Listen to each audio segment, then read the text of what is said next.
Mikey, aka B-Boy PIECEZ, and I'm the founder and executive director of Unity Charity, and I'm part of Maximum Efficiency B-Boy crew.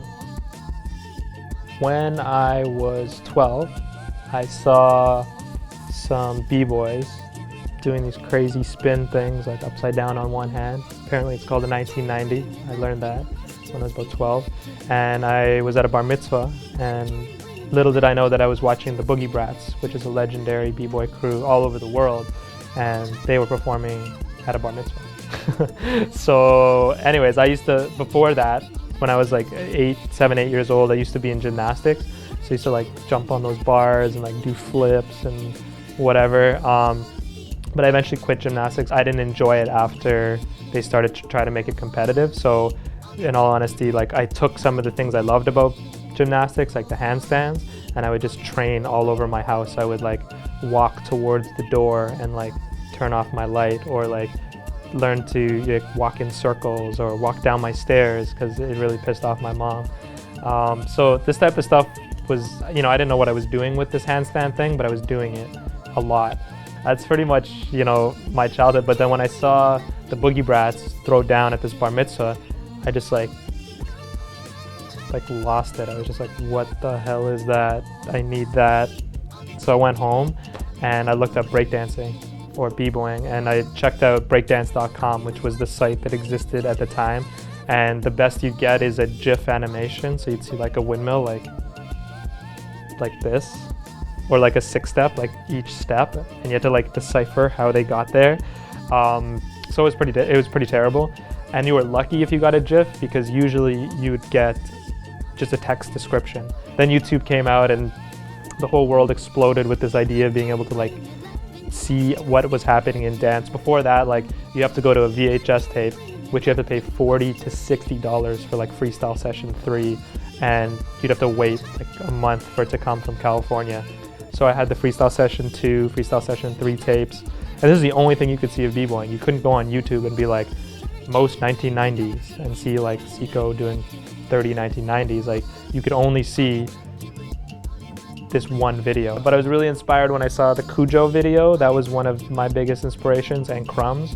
But the Cujo Flying Water Buffalo video, which if you ever have the opportunity to see it, just blow your mind. Like he literally just like threw his body around on this like blue gymnastics floor like a dead weight, and he would just like, and then he'd just like flip around and then just crash on his shoulder, and then he would like catch himself and do like a double barrel roll, and like just madness. Seeing this really inspired me to just try things that I had never thought were possible. So seeing him do like a front flip from his hands to his hands, I'm just like, Cujo can do that, then like maybe I could do like, I don't know, like a drop from my invert to my air chair or something. And you know, at that time, moves like that didn't exist. Even air chair wasn't really even called an air chair. It was just like a freeze. Like no one had a name for that at the time.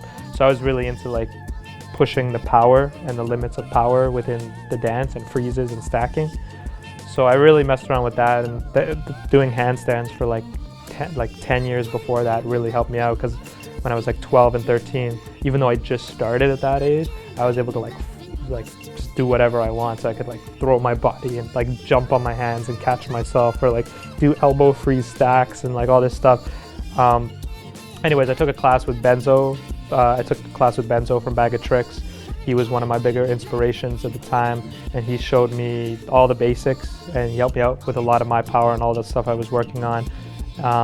Eventually I joined a crew called MEC, Maximum Efficiency. They pretty much brought me up and showed me everything about b-boying culture, as well as Benzo. Like I used to go to parties, and like I'd be like that 14-year-old kid amongst like these 20-year-old men, and like who's this kid at this party? He's like, oh, it's just little Mikey. Hey, cool. So anyways, I learned a lot from Benzo. I learned a lot from my crew, MEC, and you know, that's sort of the roots of where I started my dancing, and sort of how it built from just handstands to, you know, like doing some stuff and like winning some battles. So, oh yeah, so if someone were to describe my style, I would say it's just power. Like I don't care what people think about what I do, and which is funny. Let's rewind to like back back to the underground, which was a battle that we used to go to, and pretty much everybody hated me, and I was like between 4 and 8 years younger than everybody there. I was like 13, 14, sometimes 15 after a while. Everybody hated me because like I didn't do what they were doing. I was just making stuff up. Like I just try things that I've never seen before, and even though I wasn't doing the standard 6 steps or the standard like top rocks or whatever, I was just pushing the limits because I didn't like doing the standard stuff. Foundation is cool, foundation is good to have, but I mean, I don't know, I feel like this is one of those dances that you can express yourself fully, and it's impossible to fully express yourself if you have limitations. And sometimes foundation can be limiting, right? So when I was learning, everyone's like, oh, do this a certain way, do this a certain way. But like guys like Benzo said, no, you can do it this way. Like you can do it with your own style, with your own flavor.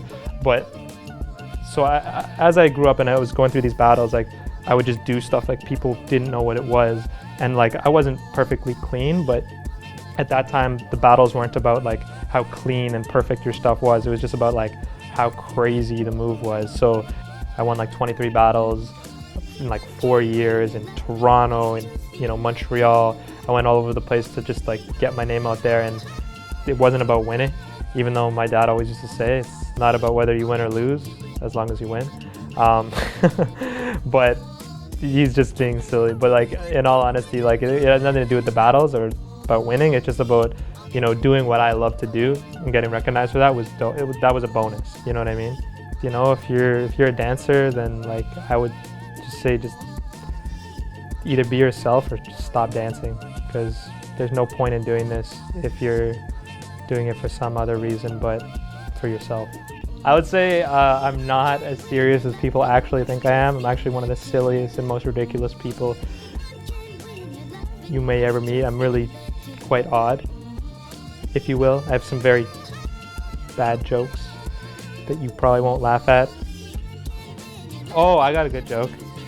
So there's these 2 antennas and they're talking to each other, which is crazy because they're antennas, but they're talking to each other. And one of the antennas says to the other antenna, it's like, did you go to that wedding the other day?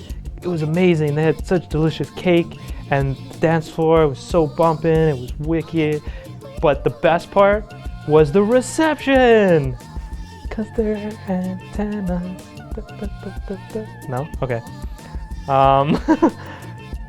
Yeah, I'm just myself, and I would just do things that I think make sense in my own head. Sometimes they don't make sense in real life, but I'll learn. I feel like one thing I'm good at is listening to like people's reactions to both positive and negative to things that I do, and learning from that. And I think the same thing with dance. Like I learned when I fall and why it hurts and how I can make it better, and then, you know, like very quickly learning. In terms of my personality, like I used to do moves like I'd do the fly eyes, you know, like this, and then I'd like balance on my head with the fly eyes, and then like hop on my elbow, and then like go to flares, or like I have like a move that I call the sleeper, where I literally just like go on an elbow freeze and like pretend to sleep on my elbows, and then like pop up and do a 90 or something. So like I kind of like mix some of the silliness in, or like some of the crazy things that happen in my head, like turning off gravity. Like I have this thing where I'll like, I just know this thing where I can like put my body out and like I'll just like go like this. So it's just like this extended arm movement where it's like I'm making circles with my hands and then I just stop. It's just like a silly thing that I imagined, and then I just tried to make it a reality. So I just creativity mixed with just pure silliness. I love standing on my head. That was always fun. So I used to just challenge myself to see how long I could stand without my hands. And that's actually how I figured out like one of my favorite moves, which is like the slow head spin that I used to do, is I'd literally just balance there like in front of my TV until like I couldn't move my neck at all. And then I just tried to spin it, and then I could slowly like spin. And it was just like this fun thing that I used to do. And it's funny, all my best moves are like the most fun things for me personally. So I just do what's fun, you know? What inspires me as a dancer is the community of dancers out there all over the world. I mean, you can show up in Korea, or you could show up in Egypt and find a group of people who are b-boys, and you immediately have a family. I feel like I've had that opportunity to travel all over the world and go to Spain and India and all these really cool places, and every time I connect with a b-boy, it's automatic. It's like you have a place to stay, you have people to hang out with, you're automatically like, you're like a local person, and you don't even know who these people are, and let alone you're trusting them by staying at their place, like it's crazy. So what motivates me as a dancer is to know that this b-boy community is not just like me in my basement with my crew or in a community center. It's like, it's international, and I love to be a part of that community. When I think of 5'8", I think of the moment before you go into a cypher and the energy that pumps through your body. When I'm in that cypher, I just think about just like tearing the floor apart and just destroying it, and not like nothing else matters. What's your 5'8"?